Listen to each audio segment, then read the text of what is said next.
CNC news India पर आपका एक बार फिर से स्वागत है। इस वक्त हरियाणा के जाने माने युवा नेता, अभी इनको हम बूढ़ा नहीं कहते, युवा नेता हैं ये और पूर्व मंत्री हैं आप। इसके अलावा हरियाणा के मुख्यमंत्री मनोहर लाल खट्टर के राजनीतिक सलाहकार हैं। इनके बारे में मैं आपको एक बात बड़ा अच्छे से बताना चाहता हूँ, क्योंकि हम इनको पिछले कई सालों से कवर कर रहे हैं। छात्र जीवन से ही इन्होंने बीजेपी को हरियाणा में मजबूत करने में कोई कसर नहीं छोड़ी, कोई कमी नहीं छोड़ी। और ये रहे हैं शाहबाद कुरुक्षेत्र से और वो हल्का है इनका। तो आपसे मैं इनके बारे में आपको बता रहा था कि ये कृष्ण बेदी शाहबाद से ताल्लुक़ रखते हैं, कुरुक्षेत्र जिला से। कुरुक्षेत्र यूनिवर्सिटी से इन्होंने राजनीति की शुरुआत की छात्र जीवन से अपने। और बेदी साहब के बारे में मैं आपको एक बात और, यहाँ सिरसा में हैं अभी हम एलनाबाद के चुनावी रण के अंदर, तो एक बात आपको विशेष बता दूं कि सिरसा के लोग इनसे इतना प्यार करते हैं कि पिछला जब 2019 में लोकसभा का चुनाव हुआ तो इन पे इतना प्रेशर था इस बात का कि सिरसा से आप चुनाव लड़िए। किसी नेता का प्रेशर नहीं था, जनता का, इनके चाहने वालों का एक प्रेशर था कि आप सिरसा से चुनाव लड़िए, हम आपको जिता के संसद में भेजेंगे। तो बेदी साहब, आपका बहुत बहुत स्वागत है सीएनसी न्यूज़ इंडिया पर। और सीधा सवाल आपसे कि कितने वोटों से जितवा के गोविंद कांडा को विधानसभा में भेज रहे हो? देखिए, जैसे ही चुनाव की घोषणा हुई उसके अगले दिन ही माननीय मुख्यमंत्री जी ने और पार्टी ने मुझे यहाँ पर भाई हमारे गोविंद कांडा जी के और भारतीय जनता पार्टी के पक्ष में प्रचार प्रसार और योजनाएं बनाने के लिए भेजा था। और पहला जो मेरा इंटरव्यू था उस दिन भी मेरा एक ही शब्द था कि इस बार एलनाबाद सरकार के साथ जाएगा, भारतीय जनता पार्टी के साथ जाएगा, गोविंद कांडा जी के साथ जाएगा, मनोहर लाल जी के साथ जाएगा, मोदी जी के साथ जाएगा।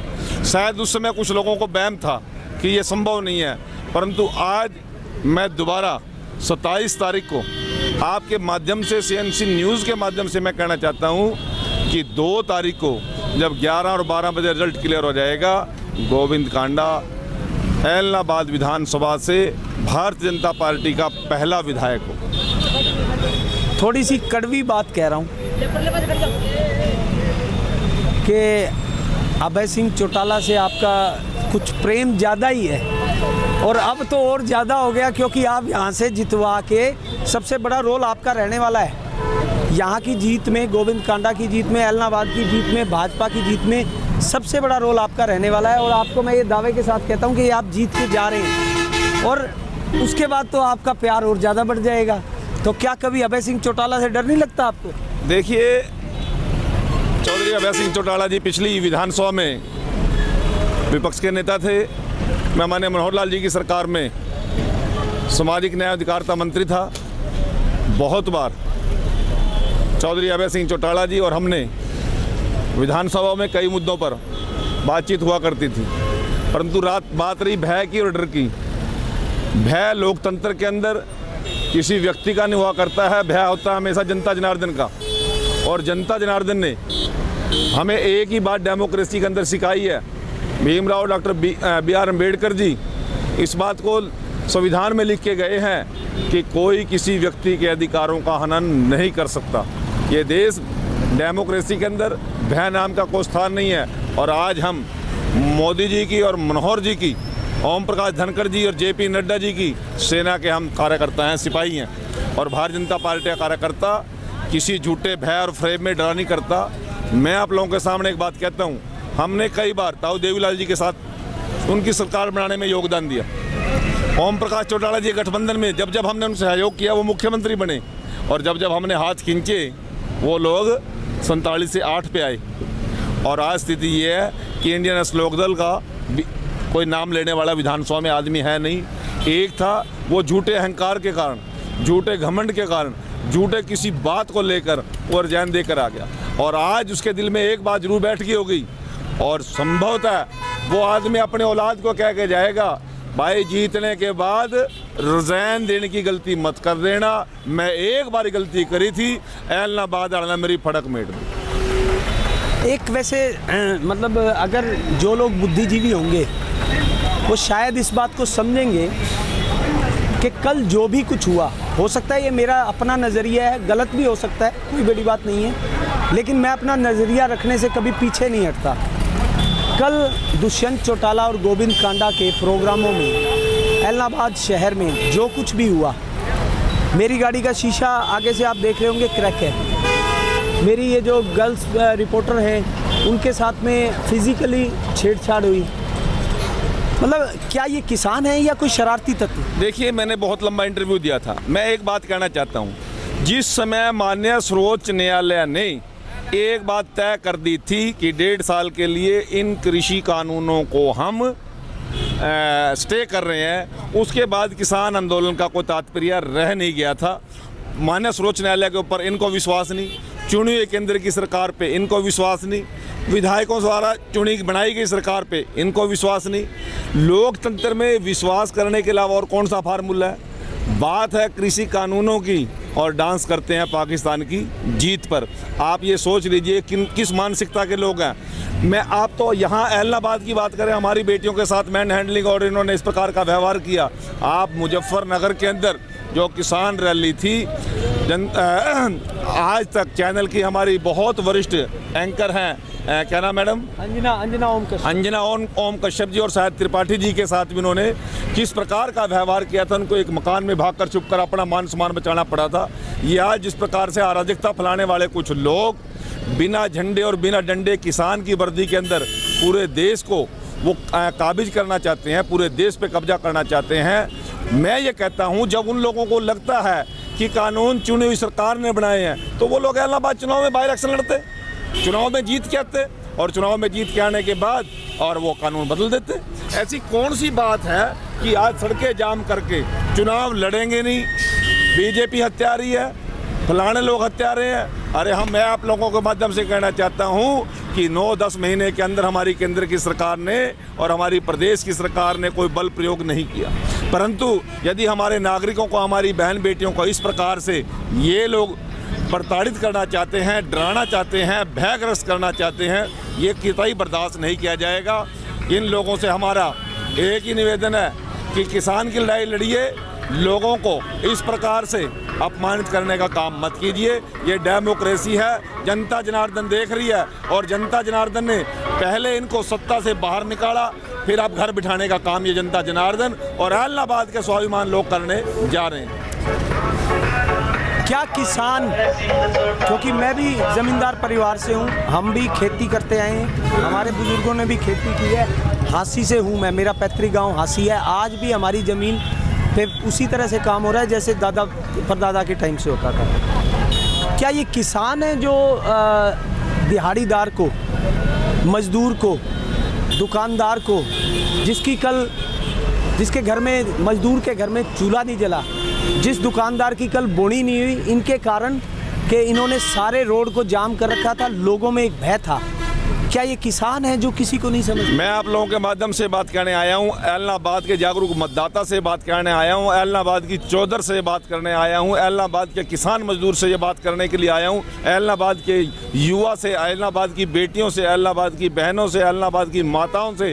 ये 30 तारीख को आप कमल के बटन को दबाकर ये एलनाबाद का भय खत्म करने का काम करेंगे। यदि आप कमल के फूल का बटन दबा दोगे, ये लोग 2 तारीख को बाद दोपहर कहीं नज़र नहीं आएंगे। यहाँ पे कानून व्यवस्था कायम करना हमारी जिम्मेवारी है। आज ये जिस प्रकार की अराजकता फैलाकर सरकार के ऊपर और सरकारी तंत्र के ऊपर ये कब्जा करना चाहते हैं, ये हम होने नहीं देंगे। हम माननीय मुख्यमंत्री जी ने निवेदन किया कि इनकी लंबे समय से एक साजिश चल रही है, इस देश को और प्रदेश को लहूलुहान करना चाहते हैं। इन्होंने किस प्रकार से हर बार आंदोलन अलग अलग स्वरूप देकर हरियाणा की धरती को लहूलुहान करने का काम किया, देश की धरती को लहूलुहान करने का काम किया। भारतीय जनता पार्टी और हमारी सरकार का संयम है और संयम इस प्रकार से है भाई, किसी भी प्रकार से हम जोर जबरदस्ती होने नहीं देंगे। एलनाबाद का जागरूक मतदाता 30 तारीख को जो फैसला कर देगा, 2 तारीख के बाद ये कहीं पर आंदोलन और कहीं पर ये लोग दादागिरी दबंगाई करने वाले लोग नजर नहीं आएंगे। मैं आप लोगों को विश्वास दिलाना चाहता हूँ। आप सुन रहे थे छात्र जीवन से राजनीति से जुड़े हुए पूर्व मंत्री हरियाणा के मुख्यमंत्री मनोहर लाल के बेटे, ये बेटे हैं, उनके इतना प्यार करते हैं इनसे, जब ही उनको अपना राजनीतिक सलाहकार बनाया है। और मैं आपसे एक बात और कहना चाहता हूँ कि आप किसान भाई शरारती तत्वों के चंगुल में फंसकर, राजनीतिक पार्टियों के चंगुल में फंसकर अपनी कौम को जो अन्न आता है, देश को अन्न देता है, देश को अन्न खिलाता है, इन शरारती तत्वों के चंगुल में आकर आप अपने इलाके को, आप अपनी कौम को, आप अपने शहर को, आप अपने परिवार को किसी को भी बदनाम ना करें। ये जो लड़कियां यहाँ आई हैं, जो बाहर से लोग आए हैं, वो क्या इंप्रेशन लेके जाएंगे?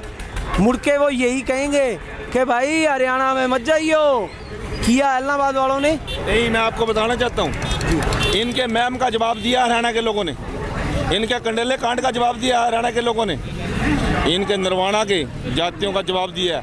मैं हरियाणा की जनता को और ख़ास तौर से अपनी बहनों बेटियों को एक जिम्मेवारी के साथ ये बात कहना चाहता हूँ, ये कलंक इलाहाबाद के माथे पर नहीं लगने देंगे। और इलाहाबाद के जागरूक लोग, जागरूक मतदाता, इलाहाबाद का सभ्य समाज, मेहनत का समाज, गरीब समाज, व्यापारी समाज इलाहाबाद के माथे पर यह कलंक नहीं लगाएगा। जो कलंक लगा हुआ दादागिरी का, 30 तारीख को उस कलंक को भी धोने का काम करेगा। तो आप सुन रहे थे कृष्ण बेदी जी को दावा कर रहे हैं कि इलाहाबाद में 2 तारीख को कमल का फूल खिलेगा, और वो कमल के फूल को खिलाने के लिए इन्होंने जो खेती की है, वो खेती सजकर तैयार हो चुकी है। अब देखना ये है, दावे सब कर रहे हैं और कौन जीत हासिल करता है। लेकिन मैं भी एक मतदाता हूँ, पत्रकारिता कर रहा हूँ 20 साल से। एक इलाहाबाद के जागरूक मतदाताओं से ये बात ज़रूर कहना चाहूँगा, और किसानों से भी, दोनों से, कि आपको किसी को भी कोई भी जवाब देना है तो आप अपना जवाब वोट की चोट से दीजिए।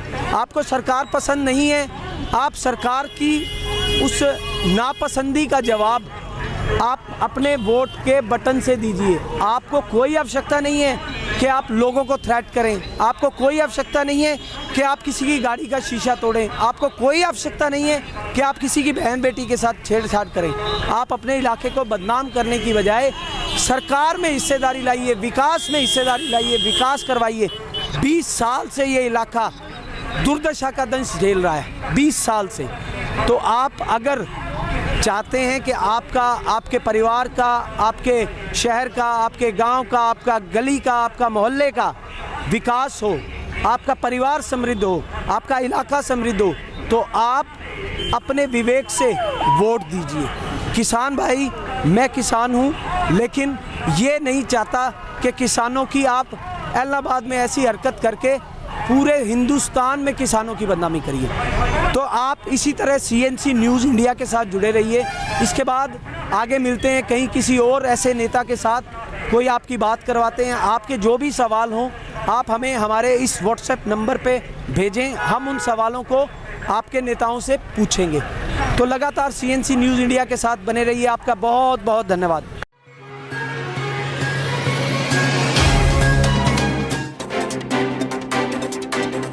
कैसा चल रहा है भाई साहब चुनाव प्रबंधन का? आपको बहुत अच्छा मतलब जो है ना तजुर्बा है। पिछले 3 इलेक्शनों से मैं इनको देख रहा हूँ, बहुत बढ़िया तरीके से ये चुनावी प्रबंधन को देखते हैं। गोपाल कांडा का, गोविंद कांडा का, दोनों का जो है ना, ये यूँ लगा लीजिए कि उनके हनुमान है ये। अगर वो राम लक्ष्मण हैं तो ये उनके हनुमान हैं, क्योंकि जो पैसे का जिम्मा होता है वो सबसे ज़्यादा ज़रूरी होता है। प्रबंधन पैसे से होता है। देखिए, गाड़ियाँ हैं, ऑफिस का खर्चा है, यहाँ चाय पानी का है, सब कुछ इनको देखना है। तो नवनीत जी, सबसे पहले तो आपका स्वागत है।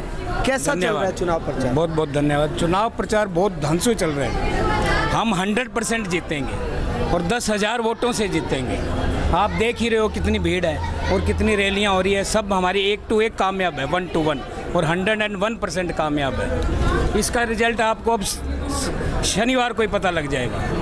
आपका ये जो कार्यालय है, कल यहाँ दुष्यंत चौटाला और गोविंद कांडा के प्रोग्राम पे हमारी गाड़ियाँ भी इसी काफिले में थी, जाम में फंस गई, पूरे शहर में जगह जगह विरोध हुआ, मेरी गाड़ी का भी किसी ने शीशा तोड़ दिया, लड़कियों के साथ छेड़छाड़ भी की।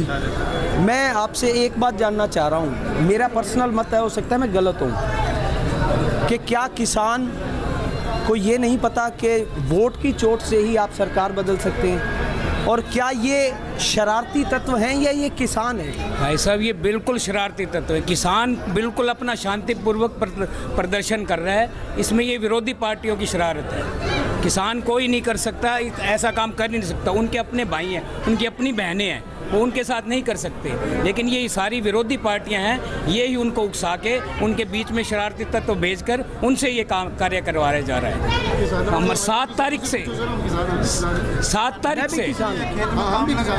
किसान कोई गलत काम नहीं कर रहा, किसान कोई गलत काम नहीं कर रहा है। आप आइए, आप आइए, किसान वाला मेरे से हाँ हाँ, किसान वाले खेती के सवाल पूछना, मैं बताऊंगा। मैं आपसे ना एक बात का सिर्फ जवाब चाहता हूँ कि क्या किसान किसी की बहन बेटी के साथ छेड़छाड़ कर सकता है? सर, क्या किसी की गाड़ी तोड़ सकता है?